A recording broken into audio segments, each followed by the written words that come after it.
నమ శివాయ. రోజు శ్రీమాత్రే నమః అని చెప్పే నేను ఈరోజు ఓం నమ శివాయ అంటుంటే ఆ శివశక్తుల గురించి చెప్తున్నందుకు చాలా సంతోషంగా ఉందన్నమాట. అలానే నా వీడియోస్ చూస్తున్న మీరందరూ కూడా ఈ నా కొత్త ప్రయాణంలో కూడా నాతో కలిసి తోడుంటారని కోరుకుంటూ శివపురాణం మొదలుపెట్టే ముందు ఆ శివయ్యకి నాకు ఉన్న అనుబంధం గురించి ఒక 4 మాటల్లో చెప్పుకుందాం. నాకు అమ్మవారికి సంబంధించిన ఏ పండుగలైనా కూడా చాలా చక్కగా చేసుకునే అలవాటు ఉంది.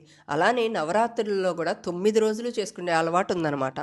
నవరాత్రులు చేసిన ప్రతిసారి అమ్మవారు నాకు ఒక ఆశ్చర్యాన్ని కలిగించే సంఘటన అనేది జరిగేలాగా చేస్తారనమాట.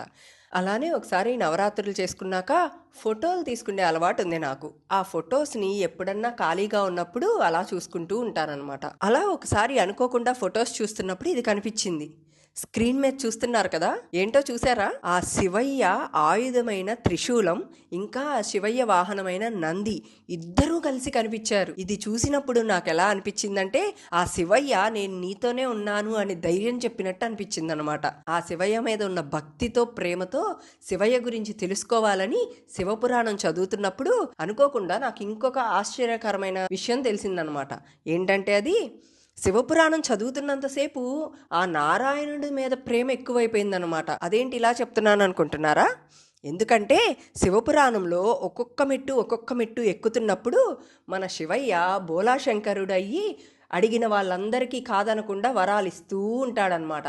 అలానే దేవతలకి, రాక్షసులకి, మనుషులకి ఎవ్వరు అడిగినా కూడా లేదు అనకుండా ఇచ్చే తత్వం ఆ బోలాశంకరుడైన మన శివయ్యకి.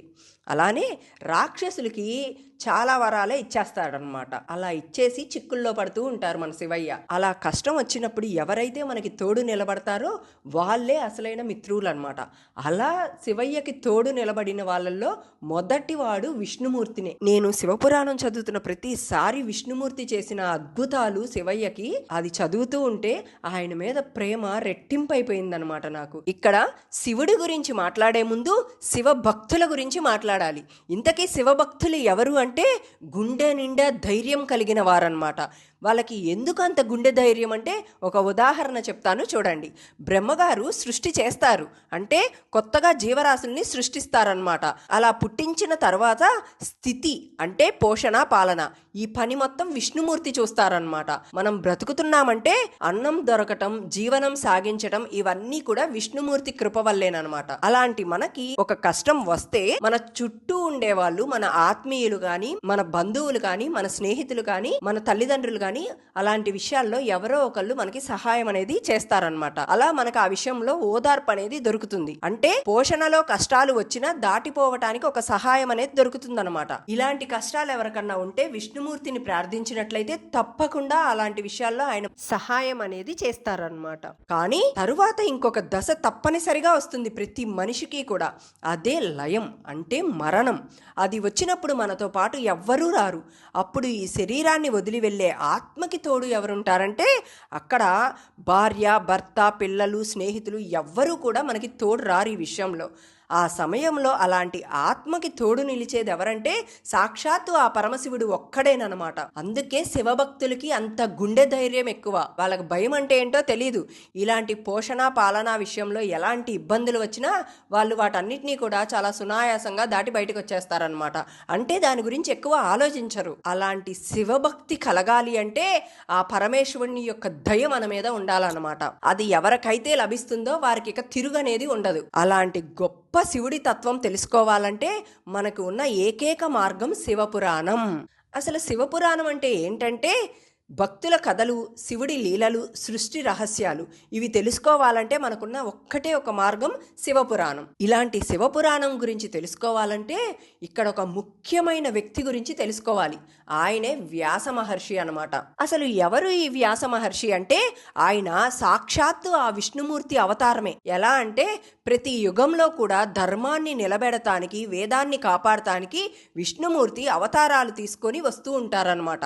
అలానే ద్వాపర యుగంలో విష్ణుమూర్తి ఒక ప్రత్యేకమైన రూపంలో ఈ భూమి మీద అవతరించారు. అదే వ్యాస మహర్షి రూపం అన్నమాట. ఇక్కడ వ్యాస మహర్షి అసలు పేరు వ్యాసుడు కాదు, కృష్ణద్వైపాయనుడు. మరి ఎందుకు ఆయనకి వ్యాస మహర్షి అని పేరు వచ్చిందంటే ఇక్కడ వేదాలు అంటేనే అపారమైన జ్ఞానం అని అర్థం. అలాంటి జ్ఞానాన్ని మన మనుషులు పూర్తిగా నేర్చుకోలేరన్నమాట. అందుకే వ్యాస మహర్షి వాటిని 4 భాగాలుగా విభజించారన్నమాట. అదే ఋగ్వేదం, యజుర్వేదం, సామవేదం, అథర్వవేదం. అందుకే ఆయనని వేదవ్యాసుడు అని అంటారనమాట. ఇక్కడ ఆయన పుట్టినదే వేదాలు, శాస్త్రాలు, పురాణాలు ఇలాంటివన్నీ కూడా మనకి అందించటానికి. ప్రపంచంలోనే అతి పెద్ద కావ్యమైన మహాభారతాన్ని కూడా రాశారనమాట ఈయన. అందులోని భగవద్గీతను మనకు అందించారు. ఇక్కడ గీత అంటే జీవన శాస్త్రం. అంటే ఈ గీతలో ఉన్న ప్రతి శ్లోకం కూడా శాశ్వత సత్యం అనమాట. సాక్షాత్తు విష్ణుమూర్తి అవతారం ధరించి మనకు అందించినది ఇవన్నీ కూడా. తరువాత పురాణాలు. ఈ వ్యాస మహర్షి మొత్తం 18 పురాణాలను మనకు అందించారనమాట. అలా నేరుగా మనకు అందించేస్తే అది తెలుసుకునే జ్ఞానం శక్తి మనకు లేదు కనుక ఆయన అది సూత రూపంలో శిష్యులకి చెప్పారు. సూత రూపంలో అంటే ఏంటి? అసలు ఎవరు ఈ సూతుడు అంటే ఇక్కడ వ్యాస మహర్షికి అనేక మంది శిష్యులు ఉన్నారు. వారిలో ఒకరు రోమహర్షణుడు. ఆయన వ్యాస మహర్షి దగ్గర వేదాలు, పురాణాలు అన్నీ నేర్చుకున్నాడు. తరువాత ఆయనకి సూత మహర్షి అని పేరు వచ్చింది. సూత అంటే ఏంటంటే ఇక్కడ సూతులు అంటే రాజుల వంశాలను, దేవతల కథలను, పురాణాలను ప్రజలకి విడమరచి అర్థమయ్యేలాగా చెప్పేవారు అని అర్థం. అలాంటి సూతుడికి వ్యాస మహర్షి 18 పురాణాలు ఇచ్చి మనలాంటి మనుషులకి చెప్పమని ఇచ్చారనమాట. తరువాత ఈ సూత మహర్షి ఒకరోజు గంగా యమున సంగమం దగ్గర మునులు యజ్ఞం చేసుకుంటుంటే అక్కడికి వెళ్ళారనమాట. అక్కడ ఈ సూత మహర్షి రావటం చూసిన మహర్షులందరూ కూడా వెంటనే ఆయన దగ్గరికి వచ్చి ఆయన్ని పొగడటం మొదలుపెట్టారు. మనం ఎప్పుడైనా ఎందుకు ఎదుటి వాళ్ళని పొగుడుతామంటే వాళ్ళ నుంచి ఏదో ఒకటి రాబట్టుకోవటానికే కదా. అందుకే ఇక్కడ సూత మహర్షిని పొగడటం అనేది మొదలుపెట్టారు. నీవు త్రికాలాగ్నుడివి, నీవు సర్వజ్ఞుడివి, నీవు భాగ్యవంతుడివి, నీ రాక మాకు ఎంతో ఆహ్లాదాన్ని ఇస్తుంది, కోరకుండానే వరాలిచ్చే దైవ సమానుడివి నీవు, నీ ఆగమనం మాకు అదృష్టపు పంట, పండిన పంట ఫలాన్ని దక్కించుకొని అవివేకి ఈ లోకంలో ఉంటాడా? నీవు మాకు ఏదో శ్రేయస్సుని అనుగ్రహించక తప్పదు, నీ రాక వృధా కాకూడదు. తత్వాన్ని గూర్చి, మానవులకు శుభశుభాలనిచ్చే విధిని గురించి, అనేక కర్మల గురించి గతంలో మేము చాలానే విన్నాం. అయినా మాకు తృప్తి కలగలేదు. ఇంకా ఏదో వినాలనే కోరిక మాత్రం ఉంది. పరమేశ్వరుని యందు నిశ్చలమైన బుద్ధిగల ఓ సూతముని, నీ నుండి మేము ఒక విషయాన్ని తెలుసుకోవాలని చాలా తాపత్రయం కలిగి ఉన్నాం. అది రహస్యమే కావచ్చు, మా యందు అనుగ్రహంతో చెప్పు స్వామి అని అడుగుతున్నారన్నమాట. ఇంతకీ ఏంటంటే అది మహర్షులందరూ కలిసి అడుగుతున్నవి ఏంటంటే, కలియుగంలో ప్రజల జీవితం ఎలా ఉంటుంది, ధర్మం ఎలా ఉంటుంది, సత్యం నిలుస్తుందా, పాపపుణ్యాలు ఎలా లెక్కించబడతాయి, కలియుగంలో మనం రక్షణ పొందే మార్గం ఏమిటి అని ఇలా అడుగుతూ ఉన్నారనమాట. అప్పుడు సూత మహర్షి సమాధానం ఇలా ఇచ్చారు. ఎలా అంటే, ఓ అహింసామూర్తులారా, మీరన్నట్లు కలియుగం చాలా ఘోరమైనది.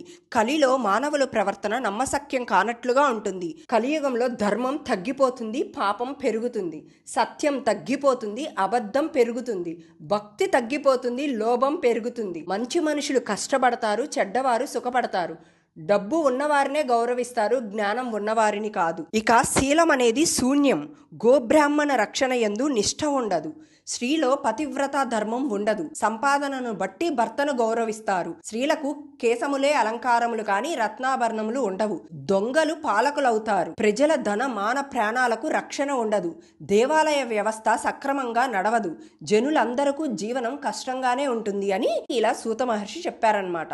అలా చెప్తున్నప్పుడు మహర్షులందరూ కూడా చాలా ఆశ్చర్యపోతూ దిగ్భ్రాంతికి గురవుతూ అడుగుతున్నారు, అయ్యో స్వామి, మరి దీనికి పరిష్కారం ఏమీ లేదా అంటే సూత మహర్షి చెప్తున్నారనమాట. పాపపు కలియుగంలో సైతం సులువుగా తరించే ఉపాయం లేదా అంటే ఉంది. దానికి పెద్ద ప్రయత్నం ఏమీ అక్కర్లేదు.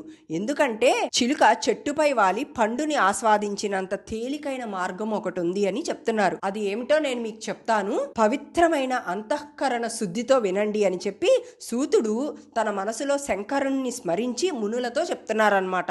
ఓ తపోధనులారా, ఇంతకు ముందు మీరు అడిగిన ప్రశ్నలన్నిటికీ ఇంకా మీ మనసులో ఉన్న సందేహాలకు సమాధానం ఏమిటంటే శివపురాణం. అలాంటి గొప్ప శివపురాణాన్ని నేను మీకు పరిచయం చేస్తాను.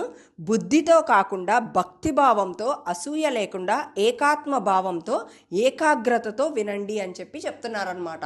అలాంటి గొప్ప శివపురాణం గురించి రేపటి నుంచి మనం కూడా చెప్పుకుందాం. ఈరోజు ఈ వీడియో ద్వారా ఆ శివయ్యకి నాకు ఉన్న అనుబంధాన్ని నేను మీతో పంచుకున్నాను. అలానే మీలో కూడా ఎవరో ఒకరికి ఆ శివయ్యతో ఇలాంటి అనుబంధమే ఏదో ఒకటి జరిగి ఉంటుంది కదా.